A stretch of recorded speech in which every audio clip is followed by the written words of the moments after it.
सुप्रभात बच्चों पिछली कक्षा में आपने पाठ 4 से संज्ञा पढ़ा। संज्ञा की परिभाषा और संज्ञा के भेद आपने पढ़ा और संज्ञा के जो 3 भेद हैं उनकी भी परिभाषा आपने पढ़ी। ठीक है, अब आगे चलिए। इस तरह से वो पूरा पाठ पूरा हो गया संज्ञा। तो अब हम आज संज्ञा पाठ से संबंधित अभ्यास प्रश्न पर प्रकाश डालेंगे। आज हम अभ्यास प्रश्न को पूरा करेंगे। तो देखिए, पहला प्रश्न है, नीचे लिखे वाक्यों में संज्ञा शब्दों पर गोला लगाओ तथा उन्हें दिए गए स्थान पर लिखो। जैसे देखिए, पहला एक उदाहरण के तौर पर दिया हुआ है, मैं जयपुर में रहता हूँ। तो इस वाक्य में जयपुर है, संज्ञा है, तो ये जयपुर पर गोला लगा देना है और यहाँ जयपुर लिख भी देना है। ठीक है। रेखा मेरी बहन है, तो इस वाक्य में कौन होगा? रेखा और बहन। बहन भी संज्ञा है, तो यहाँ हम लिख सकते हैं रेखा बहन। ठीक है। गरीबों पर दया करो, तो इसमें क्या हो गया? दया। गीता रोटी बना रही है, तो गीता भी देखिए संज्ञा है और रोटी भी संज्ञा है, तो यहाँ पर हम लिख देंगे गीता और रोटी। ठीक है। किसी से घृणा मत करो, तो यहाँ पर कौन सा हो गया? घृणा। आप यहाँ घृणा लिखेंगे। ठीक है। मैंने 2-3 लिखकर बता दिया, आगे आप लिखेंगे, तो यहाँ घृणा लिखेंगे। बच्चे पतंग उड़ा रहे हैं, तो इस वाक्य में संज्ञा शब्द कौन सा हुआ? बच्चे और पतंग। आज बहुत गर्मी है, तो यहाँ क्या होगा? गर्मी। गर्मी भाववाचक संज्ञा है, आपको पता है, मैंने पढ़ाते समय बताया था। अब देखिए प्रश्न संख्या 2, इसमें है कि नीचे लिखे संज्ञा शब्दों को उनके भेद के अनुसार छांटकर दिए गए स्थान पर लिखो। ये सारे देखिए संज्ञा शब्द दिए हुए हैं और उनकी अलग जो संज्ञा के जो 3 भेद होते हैं वे हैं व्यक्तिवाचक, जातिवाचक, भाववाचक। तो इन शब्दों में से जो शब्द व्यक्तिवाचक संज्ञा है उन्हें यहाँ लिखेंगे, जो जातिवाचक है उन्हें यहाँ, जो भाववाचक है उन्हें यहाँ लिखेंगे। तो आइए, कबूतर क्या हुआ? कबूतर जातिवाचक, तो यहाँ हम लिख देंगे कबूतर। भलाई भाववाचक, तो यहाँ हम लिखेंगे भलाई। पटना व्यक्तिवाचक, तो यहाँ लिखेंगे हम पटना। फिर मिठास क्या हो गया? भाववाचक। मिठास भाववाचक संज्ञा है, बताया था मैंने। सर्दी भी भाववाचक संज्ञा हो गया। अध्यापिका जातिवाचक हो गई आपकी, बहुत सारी अध्यापिकाएं हैं आपकी, है ना। चूहा, चूहा भी हो गया जातिवाचक, बहुत चूहे हैं। रंजना व्यक्तिवाचक, रंजना एक लड़की का नाम है।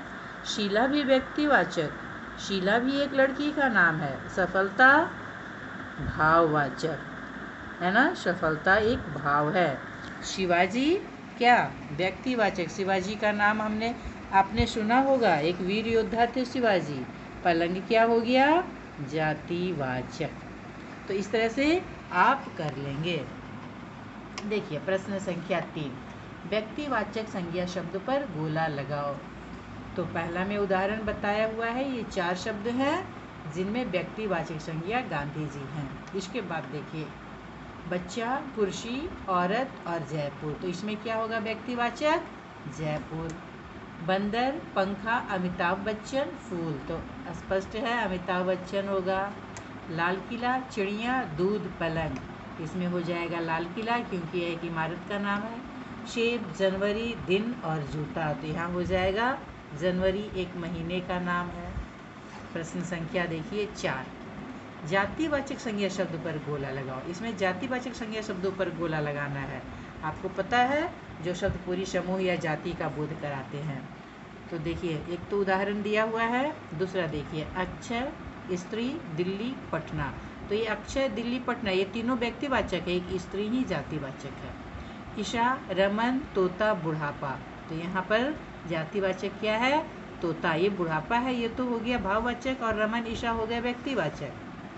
गंगा, शेर, अनिल और अनीता, तो यहाँ गंगा, अनिल, अनीता ये सभी नाम है, ये क्या? शेर हो गया जातिवाचक। भाई, ताजमहल, हरियाली, आगरा, यहाँ पर होगा भाई। तो चौथा हो गया। देखिए 5वां प्रश्न, भाववाचक संज्ञा शब्द पर गोला लगाओ। ठीक है। पहला उदाहरण में दिया हुआ है कि इसमें इन चारों शब्दों में मिठास है, भाववाचक संज्ञा। अब दूसरे में देखिए, औरत, बच्चा, रमेश, गर्मी। इसमें भाववाचक संज्ञा शब्द क्या होगा? गर्मी। पेंसिल, ठंडक, बनारस, जहाज। यहाँ भाववाचक क्या होगा? ठंडक। ऊंचाई, विद्यालय, माला, छात्र। यहाँ भाववाचक संज्ञा शब्द ऊंचाई। बगीचा, सुंदरता, पुस्तक, बहन। भाववाचक संज्ञा शब्द क्या हुआ? सुंदरता। तो 5 प्रश्न हो गए और एक प्रश्न है, 2 प्रश्न और हैं। देखिए प्रश्न संख्या 6। नीचे लिखे शब्दों में जो संज्ञा शब्द नहीं है उन पर गलत का निशान लगाओ। जो संज्ञा शब्द नहीं है तो केला, मेज और तोता सभी संज्ञा है। इसमें खाना क्या है? क्रिया है, तो इसको कट, इसमें कट का चिन्ह लगाना है, गलत का निशान लगाना है। तो अब इसमें माँ, भाई, आम, जाना। तो यहाँ पर जाना क्रिया है, संज्ञा नहीं है। पेंसिल, सच्चाई, दोस्ती, मैं। तो यह मैं जो है सर्वनाम है, यह संज्ञा नहीं है। जूता, चिड़िया, ऊँट, दौड़ना। दौड़ना भी क्रिया है, इसलिए इसे काटेंगे। मार्च, शनिवार, आप, जुराब। आप है सर्वनाम, इसे कट करेंगे। हाथी, चींटी, काला, पिताजी। तो काला शब्द क्या है? यह विशेषण है, संज्ञा नहीं है। लंबाई, कूदना, कमजोरी, चाचा। कूदना क्रिया है, संज्ञा नहीं है। पढ़ना, सेब, मिठास, मैदान। तो पढ़ना क्या है? क्रिया है, यह संज्ञा नहीं है। तो इस तरह से यह हो गया। अब देखिए प्रश्न संख्या 7। सही संज्ञा शब्द छांटकर वाक्य पूरे करो। यहाँ जितने शब्द दिए हुए हैं इनमें से उचित शब्द चुनकर आपको क्या करने हैं? ये रिक्त स्थान को भरकर वाक्य पूरे करने हैं। तो पहला वाक्य देखिए, पेड़ पर डैश बैठा। पेड़ पर क्या बैठेगा? सचिन तेंदुलकर? नहीं, पेड़ पर तोता बैठा है। ठीक है, तो यहाँ आप लिख देंगे तोता। यह बहुत सुंदर है। क्या बहुत सुंदर है? बगीचा। यह बगीचा बहुत सुंदर है। अजय और रमन में डैश है, क्या होगी? मित्रता होगी इन दोनों में, तो मित्रता। डैश क्रिकेट के महान खिलाड़ी हैं, कौन? बोलिए, सबको पता है, सचिन तेंदुलकर। कौन महान खिलाड़ी हैं? सचिन तेंदुलकर। ठीक है, अब देखिए डैश अन्न उपजाता है, कौन उपजाता है? किसान। तो यहाँ हम लिखेंगे किसान। यहाँ देखिए ओवर राइटिंग हो गया, इसे मैं मिटाकर सही कर दूँ।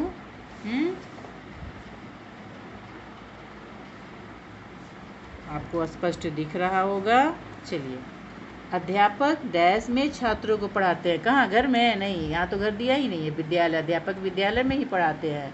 तो यहाँ हम लिखेंगे विद्यालय। ठीक है, देखिए डैश ही सफलता की कुंजी है। क्या है सफलता की कुंजी? परिश्रम। आप परिश्रम करेंगे तभी आपको सफलता मिलेगी, है ना। अब देखिए अंतिम 8वां और अंतिम क्या है? ताजमहल डैश में स्थित है। कहाँ? पटना में? नहीं, आगरा। तो यहाँ हम लिखेंगे आगरा। तो इस तरह से आप भी अपनी पुस्तक में कर लेंगे।